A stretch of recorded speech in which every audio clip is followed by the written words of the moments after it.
Hello friends, come take a walk with me and listen to a new story, and let's think about who's right and who's wrong. Let's go. Some people spend years building a life only to discover the person standing next to them was quietly taking it apart. Let's listen to one man who didn't fall apart. He fought back smarter than anyone expected. She told me she'd been seeing someone. Smiled like it would hurt me. I looked her in the eye and said one line that drained every drop of color from her face. She had no idea I'd been ready for this moment for 14 months. My name is Trevor Malone. I'm 48 years old, and for 19 years I built a life that looked exactly like what it was supposed to look like. Nice house in Knoxville, Tennessee. A daughter named Paige who turns 14 in the spring. A wife named Margot who organized fundraising galas and smiled at everyone like she'd been practicing it since childhood. And me, the guy who spent 16 years with the FBI before trading federal investigations for a private consulting firm that paid twice as much and required half the gunfire. People used to say we were the couple that made it look easy. I should have known then. Nothing that looks easy ever is. I first noticed something was off in January. Not a dramatic thing. Just Margot started carrying 2 phones. She said it was for work. She'd taken on a new client, a real estate developer with high privacy demands. So he insisted his team use separate devices. Reasonable explanation. I believed it. I'd spent 16 years training myself to follow evidence, not assumptions. And the evidence, at the time, said nothing. Then came February. I was home early on a Thursday, rare for me, and I heard her on the back porch. She didn't hear me come in.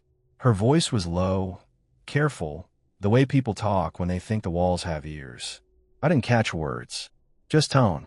And tone, in my experience, tells you more than words ever could. I didn't confront her. That's the thing people don't understand about someone with my background. You don't show your hand early. You watch. You listen. You build a picture slowly, one piece at a time, until you have something you can actually use. By March, I had enough to call in favor. His name was Dennis Carver, 50 years old, built like a former linebacker, and the best skip tracer I'd ever worked with during my bureau days. He owed me one that went back 10 years in 3 states. I didn't ask him to do anything illegal. I just asked him to do what he always did. Find out what was true. You sure you want to know? Dennis asked over the phone, his voice carrying that flat, careful tone I recognized from 100 case briefings. I've been sure since February. I told him. He called me back in 2 weeks. What he found wasn't what I expected. It was worse. The man Margot had been seeing wasn't some guy from her social circle. It was Conrad Cunningham, 42, a city council member from Knoxville who'd spent the last 14 months running a campaign built entirely on the phrase family first. His face was on billboards. His wife and 3 kids smiled next to him in campaign mailers.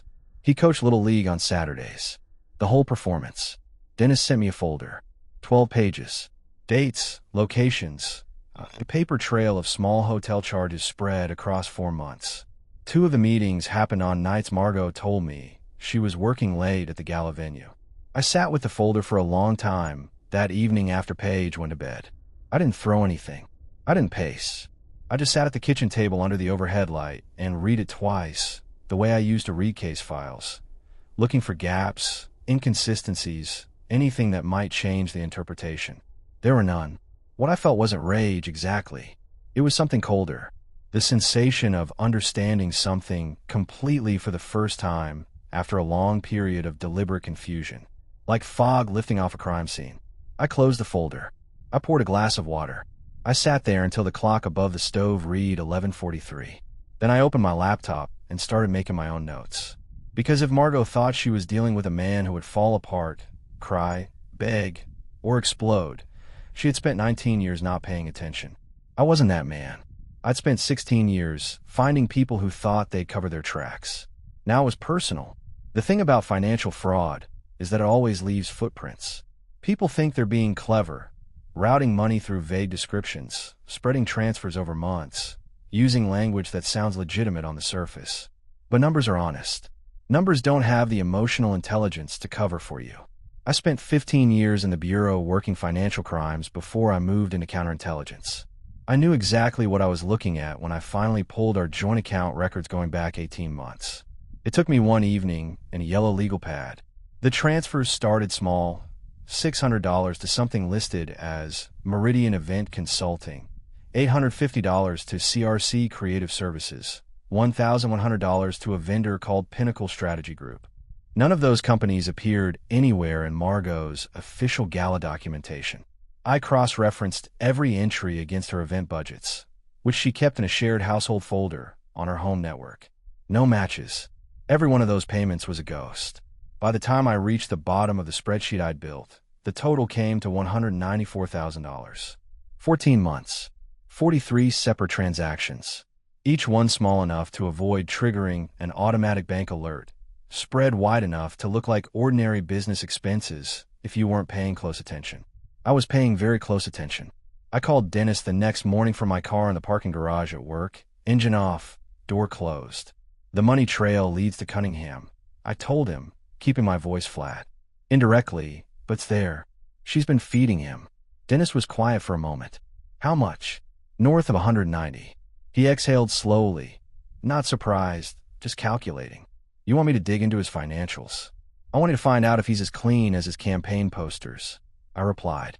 Because men who need that much money from someone else's wife usually aren't. It took Dennis 8 days. What he found unraveled Conrad Cunningham's entire public image in 3 pages. 2 failed commercial real estate ventures before he entered politics. A civil judgment from a former business partner for $67,000. Quietly settled, never publicized. And a current debt profile that Dennis estimated at close to $310,000. Spread across personal loans and a second mortgage on a property not listed under his primary residence address. The man whose face smiled from campaign billboards with a tagline, "A leader you can trust," owed more than most people made in a decade. I sat with that for a night. Then I moved to the next problem. 2 weeks earlier, while reviewing something unrelated on our home server, I'd found a forwarded email thread that Margot had accidentally saved to the shared drive instead of her personal folder. It was brief, but it was enough. It referenced a complaint filed with my firm's HR department 10 months ago, anonymous, alleging pattern of unprofessional conduct and ethical boundary violations by a senior consultant on the Hartwell account. That was my account. My name wasn't in the email, but the project name was specific enough. I pulled the HR record through a contact I still had at the firm's legal department, someone who owed me a quiet professional courtesy. The complaint had been reviewed and dismissed within 3 weeks. No action taken. I hadn't even known it existed, but Margot had filed it. The timing aligned perfectly with when she would have been planning her exit. She tried to get me fired first, to weaken my financial position before the divorce papers arrived. When that failed, she'd shifted to the money transfers. I sat in my home office that night long after Paige had gone to sleep, the house quiet around me, the file open on my desk. The lamp threw a yellow circle on the papers, and everything outside it was dark. I thought about Paige. 13 years old, smart as a whip, still convinced her parents' marriage was solid. She'd come home from school that afternoon and show me a history project she'd been working on, something about post-war American families and how they rebuilt. She'd gotten an A- and was annoyed about the minus. I'd made her hot chocolate and told her the minus didn't matter and watched her argue with me cheerfully for 20 minutes about academic standards. She had no idea what was happening under the same roof. I picked up my phone and made 2 calls.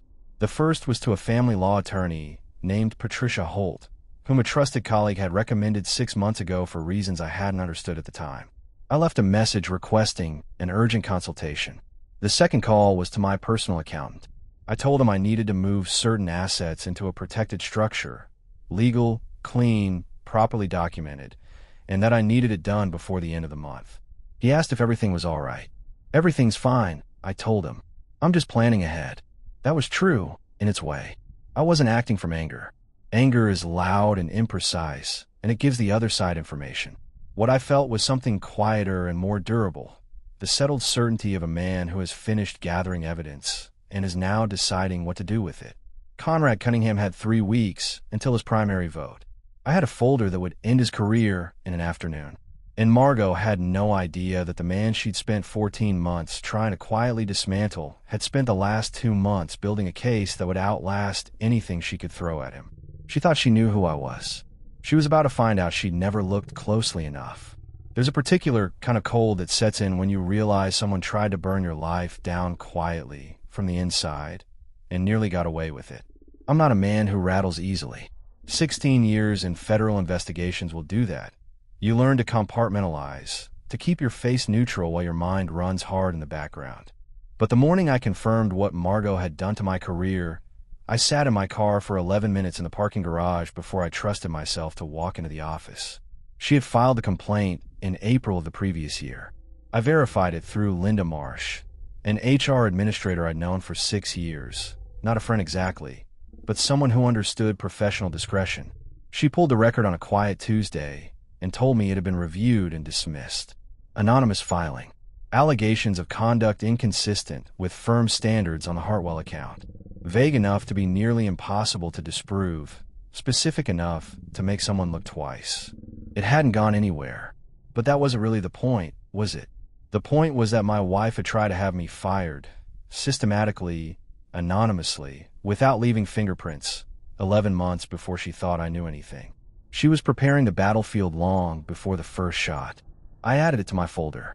Dennis had come through with something else that week. Cunningham's primary was 19 days out, and the man was running hard. New billboards had gone up on Route 40. A local news segment had aired the previous Sunday, featuring Conrad at a church barbecue, his arm around his wife, his kids chasing a dog across a lawn. The whole picture-perfect production. Dennis had found the name of the journalist who'd been quietly building a story on Cunningham's financial irregularities for the past 3 months.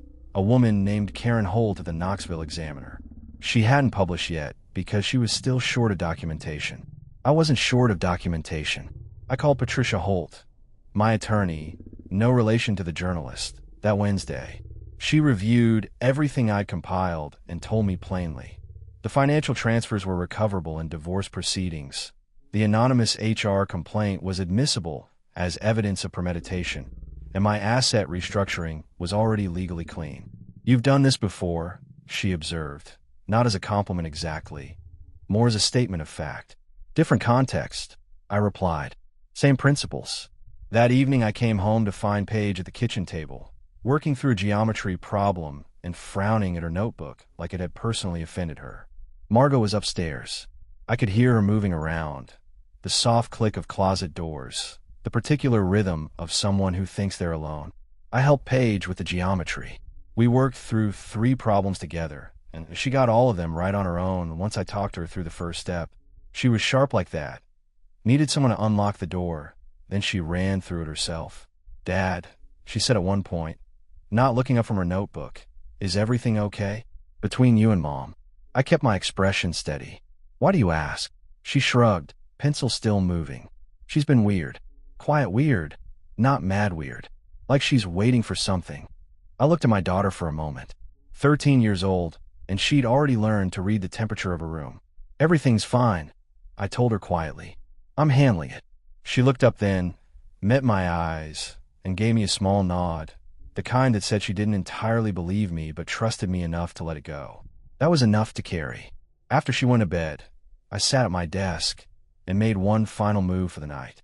I put together a sealed package, copies of the financial transfers, Cunningham's debt records, and Dennis's documentation of the hotel meetings, and I addressed it to Karen Holt at the Knoxville Examiner.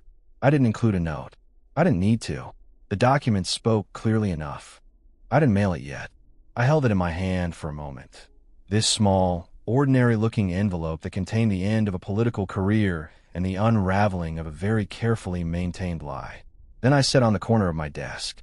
19 days until the primary. I could wait 19 days.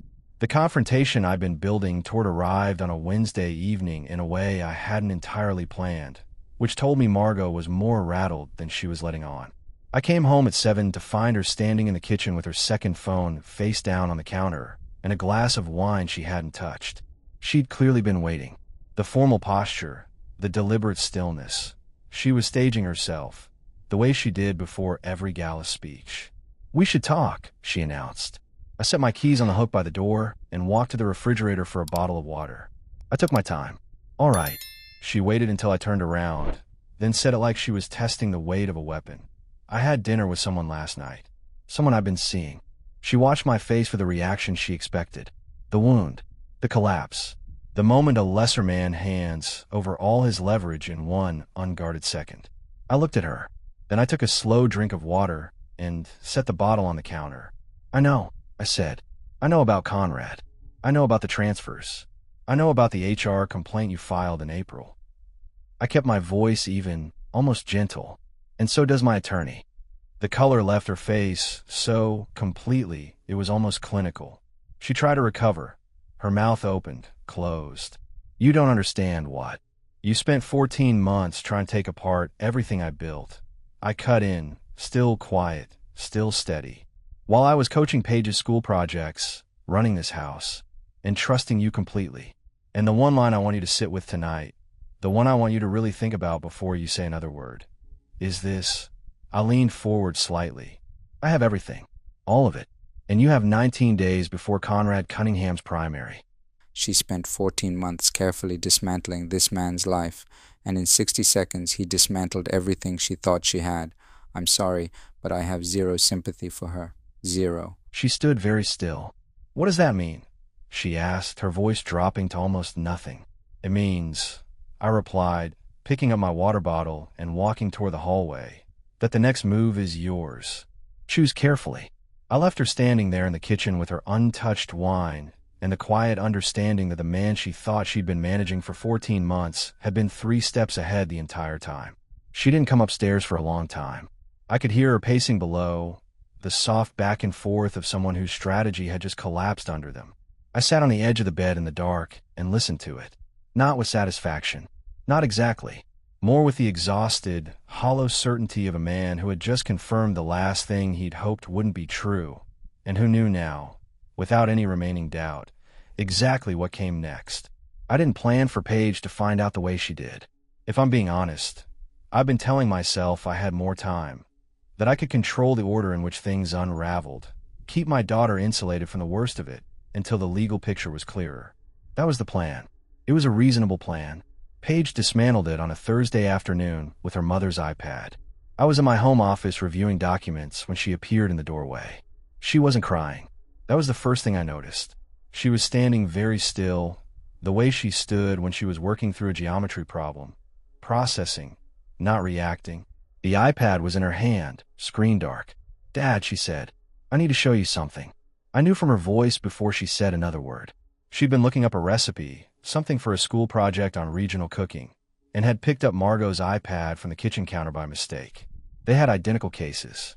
Margot's was logged into an account synced to her second phone, and a notification had come through while Paige was holding it. She glanced at the screen without meaning to. Then she'd read the thread that opened. She set the iPad on my desk face up without a word. The message thread was between Margot and Conrad. It went back for months. The content wasn't graphic, nothing that crossed in a territory Paige shouldn't have seen, but it was unmistakable. Affectionate in the particular way that people are affectionate when they believe no one is watching. Plans, references to evenings together, a running shorthand that comes from time spent in each other's company. I looked at my daughter. She was watching me with those steady, serious eyes she'd had since she was 4 years old. "How long have you known?" she asked quietly. "A while," I admitted. "Are you handling it?" "Yes." She nodded once, slowly. Then she sat down in the chair across from my desk, the same chair client sat in when I consulted for the firm, and said, "Tell me what I need to know. Not everything, just what I need." 13 years old. I thought about that for a moment. Then I told her the truth in the plainest terms I could manage. That her mother had made choices that had broken our marriage, that I had been working quietly to protect our family's financial security, and that whatever happened between me and Margot would not change one single thing about what she meant to me. She listened without interrupting. When I finished, she looked at the window for a moment, then back at me. "Is she going to lose everything?" Paige asked. "She's going to face real consequences." I replied carefully. "But I'm not trying to destroy her. I'm trying to make sure the truth comes out and that we're both protected." Paige absorbed that. Then she stood, picked up the iPad, and said, "I'm going to go do homework." She stopped at the door. Without turning around, she added, "Dad, she doesn't deserve you." Then she walked down the hall, and I sat there in the quiet of my office and felt something tighten in my chest that had nothing to do with anger. That night, after Paige was in bed, I went downstairs and found Margot in the living room. She looked up from her phone, the second one, I noticed, with the practiced ease she'd been maintaining for months. Paige found your iPad today, I said. The ease evaporated instantly. She saw the thread with Conrad. I continued. She came to me. She handled it better than most adults would. Margot stood up. Trevor, I can explain. There's nothing to explain, I replied evenly. She knows. I know. My attorney knows. The only person still operating under any kind of illusion here is you. I crossed my arms. You're going to sit down with Paige this weekend, and you're going to tell her the truth, not a version of it, not a managed narrative. The truth. She's earned that. Margot's voice shook slightly when she answered. And if I don't? I looked at her for a long moment. Then I'll tell her myself, and she'll know you chose your comfort over her trust. Margot sat back down, her hand pressed flat against her knee. She stared at the floor with the expression of someone finally beginning to understand the full weight of what they'd set in motion. I left her there and went upstairs. The house was quiet. I checked on Paige. Her light was off, her breathing slow, and even under the covers. I stood in her doorway for a moment, the way I had when she was small, just to confirm she was all right. She was. She always was. She was the toughest person in the building. I had known Dennis Carver for 23 years. We'd worked 3 federal investigations together before he went private. I'd been best man at his wedding, godfather to his oldest kid, the person he called at 2 in the morning when his father had a stroke and he needed someone to drive 4 hours without asking questions. I thought I knew everything about the man. I was wrong about that too. It came out sideways, the way these things usually do. I was having lunch with a mutual colleague, a retired agent named Phil Garrett, when Phil mentioned, almost as an aside, that he'd run into Dennis a while back at a restaurant in Nashville. He was with Margot. Phil said, the way you say something you assume the other person already knows. The 4 of you finally getting back to normal after whatever that thing was last year. I kept my face neutral. Something like that. Phil moved on to other topics. I ate my lunch and said the right things and drove back to my office and sat very still for about 10 minutes. Dennis had been with Margot in Nashville at a restaurant Phil described as the kind of place you went for a long dinner, not a quick coincidence. I checked my records. That date was 14 months ago, the same window when the first transfer started appearing in our joint account. I called Dennis that evening from the driveway, engine running. He answered on the second ring. Hey, Trev. What's up? How long did you know? I asked. Silence. 3 full seconds of it. That was enough. Trevor. Don't, I cut in. I don't want a prepared answer. I want the truth. How long did you know about Margot and Cunningham? Another pause. Then, quietly, about a year. The number landed like a stone dropping into still water. 1 year. 12 months of case briefings, lunches, phone calls.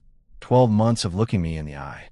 I didn't know how to tell you, Dennis continued, his voice carrying that particular strain of a man who has rehearsed an excuse so many times he no longer believes it himself. You were in a good place professionally. Paige was doing well. I thought maybe it would. Stop, I said. He stopped. You let me hire you to investigate my own wife, I said, knowing what you already knew. You took my money. You gave me information you've been sitting on for a year, as if you were discovering it fresh. I kept my voice level, not because I wasn't furious, but because fury without precision is just noise. That's not a friend who didn't know how to tell me. That a man who made a choice. Trevor, I swear I never thought. We're done, Dennis, I said. Whatever we were, it's finished. I ended the call and sat in the driveway for a long time. The engine idled. The neighborhood was quiet around me. A kid down the street was riding a bicycle in slow circles under a streetlight. I had come into this process believing my only enemies were Margot and Cunningham. I hadn't counted on discovering a second betrayal inside the first. I went inside, made coffee, and sat at my desk. I opened the envelope I'd been holding, the one addressed to Karen Holt of the Knoxville Examiner. I looked at it for a moment. Then I picked up a pen and added one additional document to the package. A brief, factual account of Dennis Carver's prior knowledge and his undisclosed conflict of interest during the investigation I'd hired him to conduct. I wasn't vindictive about it. It wasn't revenge. It was just the rest of the truth. I sealed the envelope, wrote the address cleanly across the front, and set it by the door. 11 days until the primary. Patricia Holt had warned me that divorce hearings rarely go cleanly. Too many emotions, too many attorneys performing for their clients, Too much history compressed into a procedural framework that wasn't built to hold it. She told me to stay quiet, stay composed, and let her do the talking unless directly addressed. I stayed quiet. I stayed composed. And when the moment came, I did exactly what needed to be done. The hearing was a preliminary asset division proceeding, not the final settlement, but the stage where each side establishes the financial picture they intend to argue from. Margot's attorney, a sharp-suited man named Clifford Vance, had clearly been briefed to come in aggressive. He opened by establishing me as emotionally withholding, a husband who prioritized his consulting career over his family, who was physically present but relationally absent, who had left Margot to carry the emotional weight of their household for the better part of a decade. He was skilled. I watched the two attorneys from the mediating panel shift slightly in their chairs as he built the image. Nothing he said was technically false. He'd just arranged selective truths into a portrait that bore no resemblance to the full picture. Patricia let him finish. Then she stood and asked the panel's permission to present a recorded exhibit. Vance objected on relevance grounds. The panel overruled him. Patricia pressed play on a tablet connected to the room's speaker system. What came out of those speakers was Margot's voice, recorded 8 months ago on a call she'd made from our kitchen while I was traveling. Captured by the home security system, she'd forgotten I'd updated the previous spring. She was talking to someone I didn't recognize. A friend, a colleague, I wasn't certain. But the content was clear. She was describing me to this person in the particular dismissive shorthand of someone who has already mentally left a marriage. She called me predictable. She said I wouldn't notice anything because I never looked up from my work long enough to see what was right in front of me. She laughed, a real laugh, easy and unguarded, and said, "He folds laundry and keeps schedules. He's dependable." Dependable isn't interesting. The room was very quiet when it ended. Margot sat to my left. I didn't look at her. I didn't need to. Vance tried to recover, arguing that the recording demonstrated nothing beyond marital dissatisfaction and had no bearing on asset division. Patricia responded by introducing the financial transfer records, all 43 transactions, the shell vendor names, the total of $194,000, and the documentation linking those transfers to Conrad Cunningham's personal accounts.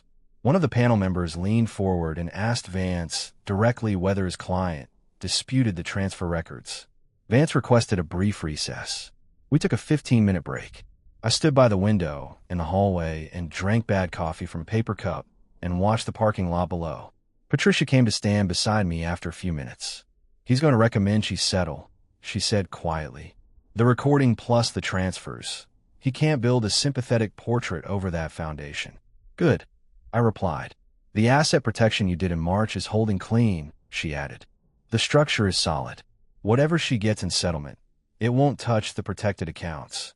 I nodded. I wasn't thinking about the accounts, if I'm honest. I was thinking about Paige, who was at school right now, sitting through a history class, carrying the knowledge of what her family had become with the particular quiet dignity that had always made her seem older than her years. I was thinking about what kind of life I was going to build for the two of us on the other side of all this paperwork. When we went back in, Vance was noticeably deflated. The hearing proceeded with less theater. By the end of the session, the panel had a clear financial picture. Patricia had entered all relevant documentation into the formal record, and Margot had not said a single word in 2 hours that meaningfully changed anything. She looked at me once as we filed out of the room. Her expression was hard to read. Not quite regret, not quite anger. Something more like the look of someone standing at the edge of a decision they can no longer take back. I held the door for her attorney. Then I walked out into the afternoon and called Paige from the parking lot. She answered on the second ring. "How'd it go?" she asked. The way it needed to, I told her. A pause. Then, "Good. I made spaghetti. Come home." I got in my car and drove home to my daughter's spaghetti and didn't look back once. The Knoxville Examiner ran the story on a Thursday morning, 8 days before the primary. I was at my desk when Dennis texted, old habit, I supposed, before he remembered we were finished. Just a link and no message. I didn't respond. I clicked through and read the piece twice. Karen Holt had done her job thoroughly. The article ran 14 paragraphs and covered Conrad Cunningham's financial history with the careful precision of someone who had been sitting on solid documentation and knew exactly how to use it. 2 failed commercial ventures, the civil judgment, the current debt load, and the transfers, described as funds received from a source connected to his personal relationship with a private citizen, without naming Margot directly, but with enough specificity that anyone who knew the Knoxville social circuit would not have to guess long. The story also referenced, in its final 3 paragraphs, a prior undisclosed financial relationship that had influenced the sourcing of the initial investigation, a clear reference to Dennis's conflict of interest, which I had included in the documentation package. By noon, Cunningham had canceled 2 campaign appearances. By 3 o'clock, his campaign manager had issued a statement describing the reporting as politically motivated. By 6, 3 other media outlets had picked up the story. By the following Monday, Conrad Cunningham had withdrawn from the race. I watched it unfold from a careful distance. I didn't celebrate. I didn't call anyone. I sat in my home office on Monday evening and read the withdrawal statement, which was 2 paragraphs long and cited personal reasons, and I thought about the billboard still standing on Route 40 with his face and his family, and the words, "A leader you could trust." Margot called me that evening. I let go to voicemail. She left a message that was short and stripped of its usual composure. Her voice sounded like someone standing in a room after all the furniture has been moved out. She said she needed to talk. She said things had gotten out of hand. She said she hadn't understood what she was walking into with Conrad, that she believed his version of himself, that she'd made decisions she couldn't undo, and she knew that. She said she was sorry. I sat with the voicemail for a while. I played a second time. Then I set the phone down and thought about 19 years. About the early years when we were genuinely good together, when she was funny and warm and made every room feel like somewhere you'd want to stay. About the slow drift that I told myself was just the natural settling of a long marriage. About the April morning she'd filed an anonymous complaint designed to end my career without ever looking me in the eye. Sorry was a word. It had weight depending on what stood behind it. She said sorry. After 14 months of lies, stolen money, and a career she tried to destroy, she said sorry. I feel for this man deeply because I know that word still hurt him, even after everything she did. I called Patricia the next morning and told her Margot had reached out. "What do you want to do?" Patricia asked. "She can say what she needs to say through the settlement process." I replied, "Keep moving." Patricia kept moving. What came out over the next 2 weeks, as Margot's attorney began genuinely negotiating rather than performing, was the full financial picture, including details Margot had not volunteered advance, details that only emerged when the formal discovery process compelled them. The $194,000 in transfers. A second credit account in Margot's name alone that had been carrying a balance of $38,000 in charges spread across hotels and travel. And the HR complaint, logged formally now as evidence of premeditated financial maneuvering, which substantially weakened her position on any claim to equitable sympathy. She kept none of what she tried to protect. The settlement, when it came, was clean. The protected assets stayed protected. The family home went to me. Paige needed stability, and the documentation made that argument easy. Margot received a fair portion of the joint liquid assets, her own debts, and a clear accounting of what the $194,000 had cost her in the final division. She signed on a gray Tuesday morning. No drama, just signatures and the scratch of a pen on paper. I drove home, made coffee, and stood in the kitchen for a while. The house was quiet. Paige was at school. The dog was asleep under the table. The spaghetti pot from 2 weeks ago was still in the drying rack because I kept forgetting to put it away. I put away. Then I sat down at the table with my coffee and let the quiet settle around me like something I'd earned. Margot had spent 3 years building her reputation as the organizing force behind the Knoxville Heritage Foundation's annual fundraising gala. It was her signature project, the thing she pointed to when people asked what she did, the thing that generated the warm profiles in local lifestyle magazines and the board invitations and the particular social credibility she'd cultivated so carefully among the city's professional class. The gala was scheduled for the second Saturday in November, 6 weeks after the preliminary hearing, 3 weeks after the Examiner's story had run. I didn't plan what happened next. I want to be clear about that. I didn't engineer it, didn't tip anyone off, didn't make a single call in that direction. But when you've spent 14 months operating in the shadows and the light finally comes on, it tends to illuminate more than just the immediate mess. One of the foundation's board members, a woman named Carol Delaney, who'd known Margot since their children were in preschool together, had read the examiner's story carefully. She was not naive about what the references to a private citizen meant. She had also, as it turned out, been quietly troubled for some months by certain discrepancies in the gala's vendor payments. Discrepancies that now, in light of what was publicly known, looked considerably less like administrative errors and considerably more like a pattern. Carol brought her concerns to the full board. The board requested an independent financial review of the last 2 gala cycles. That review, completed in 12 days, found $31,000 in vendor payments that could not be reconciled against services actually rendered. The shell vendor names overlapped with 2 of the names I'd already identified in our joint account records. Margot had been running the same playbook in both directions. She resigned from the foundation 3 days before the review's findings were formally presented. No statement, no press release, just a brief letter delivered to Carol Delaney's office on a Tuesday morning, citing personal reasons and expressing gratitude for the opportunity to serve. I heard about it through Patricia, who heard about it through the general professional network that connects family law in a mid-sized city in ways that are efficient, if not always comfortable. She's gone quiet, Patricia told me. Her attorney is moving towards settlement. The foundation situation has cost her the last argument she had left, which was that she was the one with community standing. Patricia paused. That argument is gone now. The settlement finalized on a Friday in late November. I sat across the table from Margot for the last time in a conference room that smelled like old carpet and printer toner, and I watched her sign her name 4 times on documents that ended 19 years of marriage in the time it takes to drink a cup of coffee. She looked tired, not broken.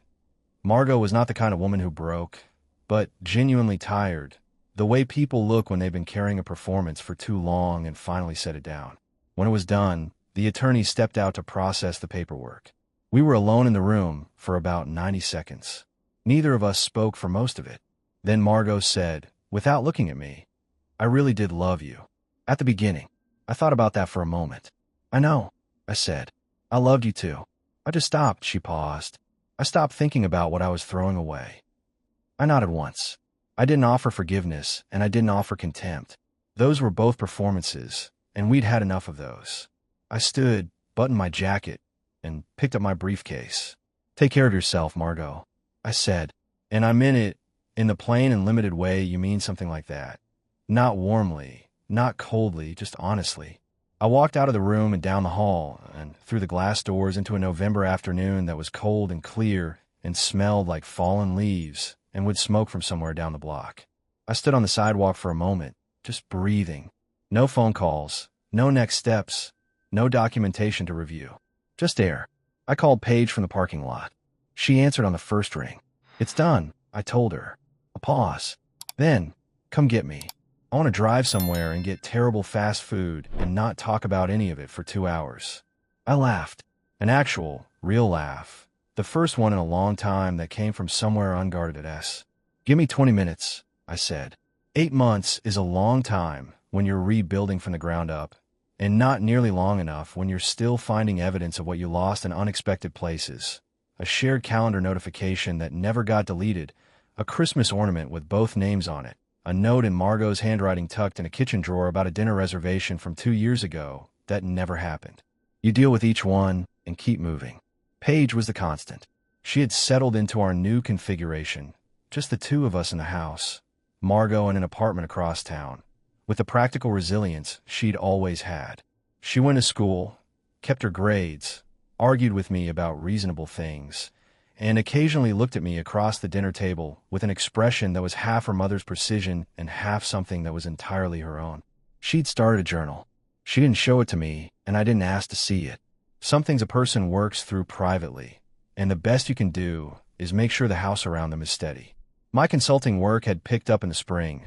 3 new corporate security contracts, one of which was the most complex engagement I'd handled since leaving the bureau. It kept me sharp. It gave the days structure and the satisfaction of work that actually meant something.